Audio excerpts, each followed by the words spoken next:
مہرو کے دل میں سرد طوفان چلنے لگے۔ وحشت کے عالم میں اس کا ذہنی سکون اتنی بری طرح سے برباد ہوا جا رہا تھا کہ وہ کہیں دور بھاگ جانا چاہ رہی تھی۔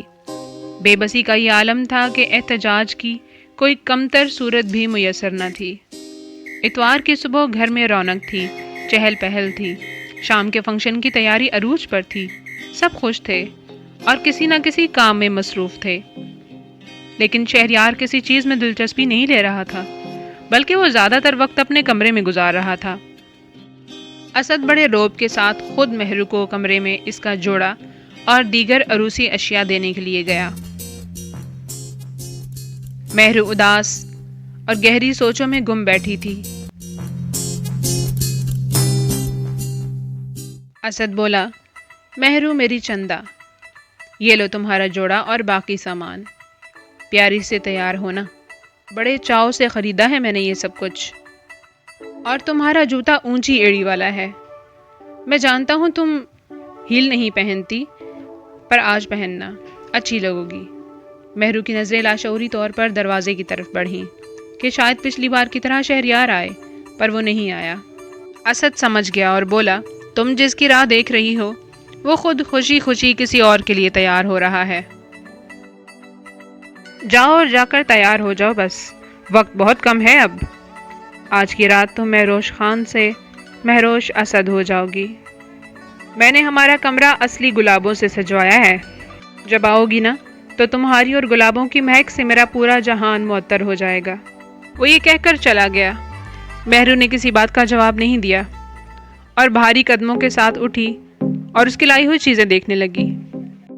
اتوار کی دوپہر حماد شہریار کے پاس چھت پر گیا تاکہ اسے ساتھ لے جا کر اس کا جوڑا لایا جا سکے، لیکن شہریار کمرے سے باہر کسی کے ساتھ محو گفتگو تھا۔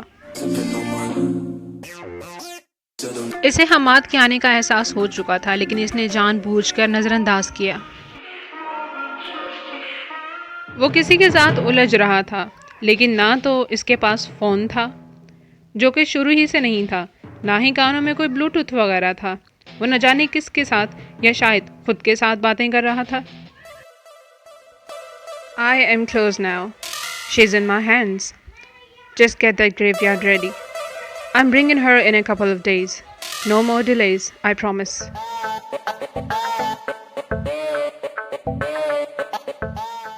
یعنی اب میں کامیابی کے بہت قریب ہوں، بس اس قبرستان کو تیار رکھو، میں 1-2 دن تک اسے وہیں لے کر آ رہا ہوں، اب مزید کوئی دیر نہیں ہوگی، یہ وعدہ ہے میرا۔ یہ کہہ کر وہ حماد کی طرف مڑا۔ اس کے چہرے پر ایسی وحشت اور بلا کی سنجیدگی تھی جو اس سے پہلے کبھی دیکھنے کو نہیں ملی تھی۔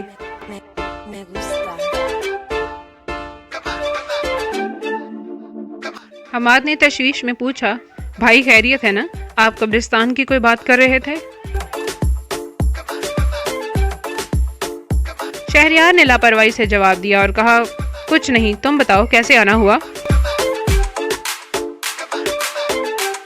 حماد ہچکچا کے بولا، بھائی وہ میں کہہ رہا تھا کہ چلیں شاپنگ پہ چلتے ہیں، وقت بہت کم ہے، آپ کے لیے جوڑا لے آتے ہیں۔ شہریار نے ٹالتے ہوئے کہا، نہیں میرے پاس ہے، میرا موڈ نہیں ہے کہیں جانے کا۔ حماد تھوڑے خوشگوار انداز میں بولا، اچھا چلیں دیکھتے ہیں کیسا ہے آپ کا ڈریس۔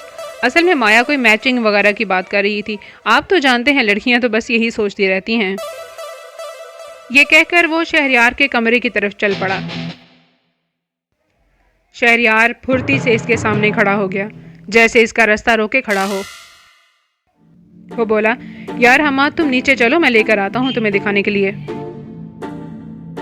حماد بولا، نہیں بھائی صرف مجھے دکھا دیں، سب کو تھوڑی دکھانا ہے، نیچے چند مہمان بھی ہیں۔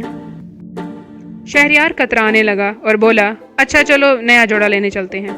حماد کو شہریار کے اس رویے پر تھوڑی حیرت ہوئی، لیکن وہ بولا ٹھیک ہے، اور یوں وہ شاپنگ پر چلے گئے۔